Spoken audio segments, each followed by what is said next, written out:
Righty Roo, I am back. I'm moving my keyboard out of my way so I can 100% on myself. No, on all of you.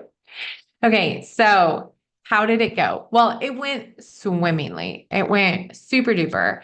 Um, Feeling quite tired now. It has drained me, but it was very funny because um one of the idioms was about getting up early, something about oh, I should have looked up to see what would be the translation for it. But oh, you know what it would be? It'd be the early bird gets the worm. I bet that's the most similar. Oh my gosh, I can't think in English now after the Spanish practice. I guess that's good. Bravo to me. Oh, I did want to read what I had written oh, now I have to open it. Okay, let's see if I can do two things at once. So what I wanted to read is my little compliment that I gave myself at the end of my French practice because I just gave myself a compliment for my Spanish practice. So I thought, oh, well, I'll share what I said about my French practice. And I hope that you will also give yourself a little compliment for whatever you did in English. So my conclusion this is what I wrote, conclusion, with the knowledge I have of past, which I'm guessing I meant like of using the past in French, I'm happy. Oh, okay.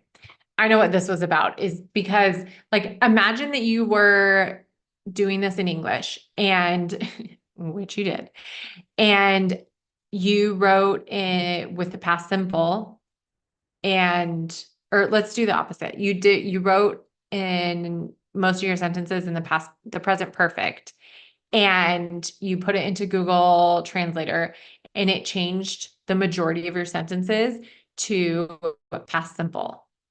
And you were like, oh, but why? Was it okay how I wrote it? Or is this something that wouldn't have been understood very well? So that's what came up with French is I wrote it using one form of past and it changed it to a different past that I haven't studied yet. So I don't really know how to use it or conjugate it or anything.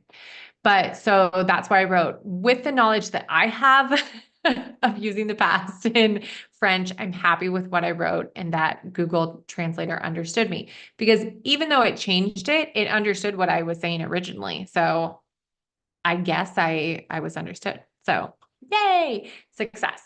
It changed all my idioms to the regular expressions. Now, what I did with Spanish that if I went back through and did this again with Google Translate for French, maybe this would solve that problem, is I put quotations around single quotes around each of the idioms. And so then it didn't change any of them except for one that it had not translated exactly correct. Because I said, is that really what that means?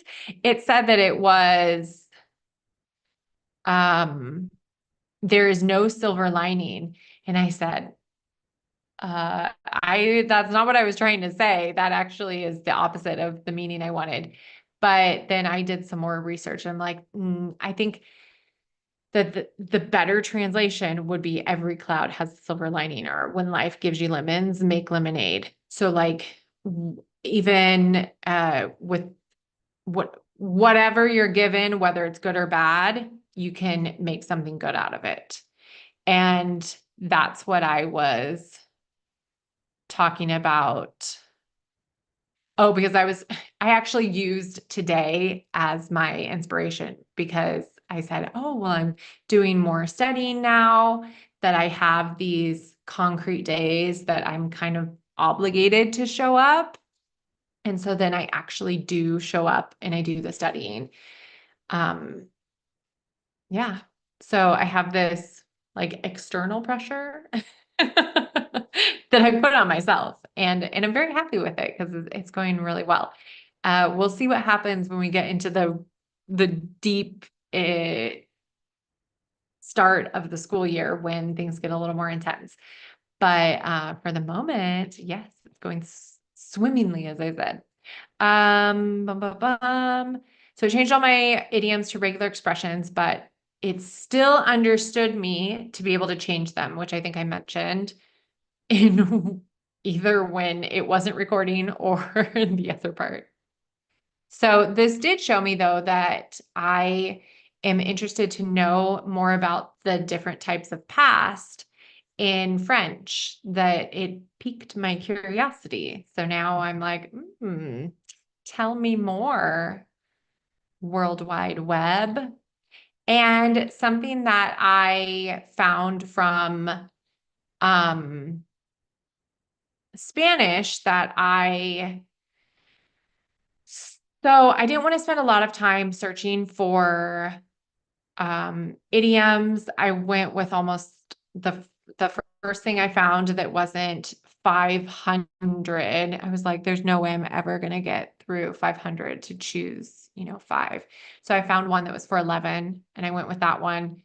There were only, when I did my practice writing, I wrote 1, 2, 3, 4. I used 4 of them because I just didn't, I wasn't feeling all of them. And I'm coming to it from a different angle with Spanish because I have a higher level of Spanish. So I do know which ones are familiar to me from having heard other people say them. And what I ended up doing was I finished the 11, I read all of them, I learned a bit, decided whether, so I chose those 4 because I was like, these are ones that I've heard people say, not all the time, but I've heard them frequently enough that they immediately rang a bell. And one of them was like father, like son. And I'm like, there you go. That's what I said. That's the one I was looking for. So I took those 4 and then I decided to give myself a little challenge that I don't know if I'll keep up with it. I don't know how long I'll do it, but I thought it would be interesting because as I mentioned, there was one with 500 idioms and I was like, holy guacamole, that's a lot of idioms. And a lot of them I am looking through them right now. I guess I wouldn't say that like a lot of them I've heard of before, but some of them I have and some of them I haven't. But here's the thing. I thought, let's do, and initially I thought I would do like a week, because that's what we used to do in school. In my Spanish class, they gave us a word of the week, and it was very helpful to have this one word, and then they would come up on our exams, and we had to remember what these words were. And so you had practice with it all week because it was always there. And we happened to have some different ways. We have like a dry erase board on our front door. So I could pretty easily put one of these sayings onto the dry erase board. Will I do it? That is the question, because I can just see myself forgetting to do it or falling out of the habit. And I don't want to overextend myself. So I like the idea. I don't know for how long I'll do it because it's not a lot of work at all, but it does require me making the time to do it. So if I get into a routine and I do it and I enjoy it, whatever, then cool. I would be delighted to do that.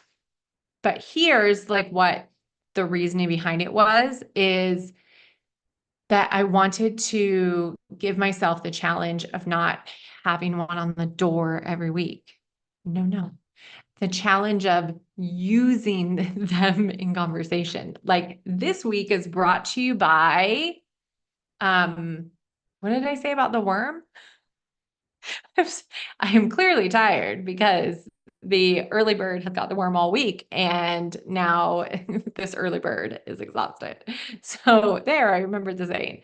Okay, so find a way to say the early bird gets the worm. Can I insert that into conversations during the week? Because I think that in that way of actually using them, I will become familiar with them and it will be more natural, feel more natural for me to use them. So, yeah, I'm gonna give it a go.